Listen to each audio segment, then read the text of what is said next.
हरे कृष्णा। जगत गुरु शिल प्रभुपाद महाराज की जय। आज देखिए अद्वैत आचार्य जी का आविर्भाव दिन है, आविर्भाव दिवस दिन है। आविर्भाव मतलब जन्मदिन। तो उनका जन्म 1434 में हुआ था उड़ीसा में, और उन्होंने शरीर त्याग किया था 1559 में। तो उनका पहला जो नाम था वो कमलाक्ष भट्टाचार्य उनका मुख्य नाम था, और उनका ये जो अद्वैत आचार्य उनका दीक्षा देने के बाद उनका दीक्षा नाम हुआ था, मतलब आध्यात्मिक नाम बोलते हैं उसको। वह चैतन्य महाप्रभु जो थे उनके सखा हरिदास ठाकुर के गुरु थे। हरिदास ठाकुर ये दिन में 3 लाख 4 लाख माला करते थे और भक्ति में दृढ़ रहते थे। और वो कौन थे? मुस्लिम खानदान से थे, लेकिन भगवान श्री कृष्ण की भक्ति बहुत एकनिष्ठ से करते थे, और इसीलिए वो चैतन्य महाप्रभु को बहुत पसंद थे।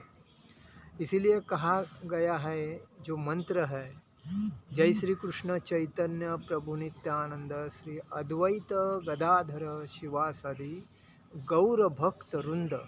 ये क्यों है? ये जो पंच तत्व जो है, ये भगवान के पार्षद जो थे, चैतन्य महाप्रभु जो थे, ये राधा और कृष्ण के अवतार थे, जो इस कलयुग में भगवान मतलब जो पतित आत्मा ये है, म्हणजे जो दिन रात मेहनत करके जो तंग हो चुके हैं अपने जीवन को, और उनको इस कलयुग से मुक्ति पाने के लिए कौन सा मार्ग देना है? तो भक्ति का मार्ग देना है।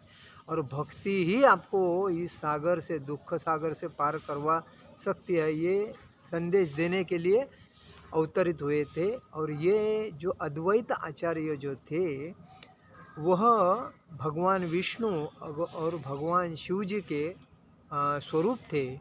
और ये बात है, वो माधवेंद्र पुरी के शिष्य थे।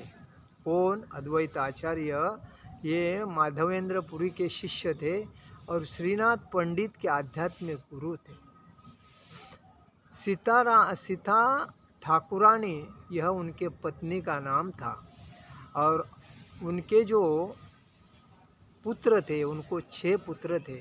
उनका नाम था अच्युतानंद, दूसरे का नाम था कृष्ण मिश्र, तीसरे का नाम था गोपाल दास, और चौथे का नाम था बलराम, पांचवे का नाम था स्वरूप, और छठवें का नाम जगदीश था। ये 6 पुत्र उनको हुए थे। अद्वैत आचार्य यह ईश्वर तत्व पद चिन्ह इसके बेसिस पे चलते थे। अद्वैत आचार्य अनुरोध पर चैतन्य महाप्रभु प्रकट हुए थे। उन्होंने चैतन्य महाप्रभु को अपने भक्ति से प्रकट किया था। वो चैतन्य महाप्रभु से 50 साल वो ज़्यादा उम्र के थे। उनका एक ही सिद्धांत था कि इस पतित आत्माओं को भगवान विष्णु के धाम में, मतलब वैकुंठ में धाम में लेके जाना है। तो उनको कृष्ण भावना भावित भक्ति सिखाना जरूरी है। भगवान कृष्ण के भक्ति की ज़्यादा से ज़्यादा प्रचार होना जरूरी है, और भक्त बन के अपने आप को इस मतलब कलयुग से मुक्ति पा सकते हैं। वह हमेशा अपने विचारों और शब्दों और कर्मों से भक्ति सेवा में लगे रहते थे। संपूर्ण विश्व के पतित आत्माओं का उद्धार कैसे हो जाए, और पूरी दुनिया अभक्तों से भरी है, उनको भक्त कैसा बनाया जाए, यही उनका मुख्य विचार था। वो हमेशा भक्ति में रहते थे और आनंद से नाचते थे, गाते थे और भक्ति का प्रचार करते थे, और इसीलिए वो चैतन्य महाप्रभु को बहुत पसंद थे। तो आज उनका आविर्भाव दिवस है। हमारा उनके चरणों में कोटि कोटि दंडवत प्रणाम। हरे कृष्णा कृष्ण कृष्ण हरे हरे, हरे राम राम राम हरे हरे। अद्वैत आचार्य गोस्वामी महाराज की जय। हरे कृष्णा।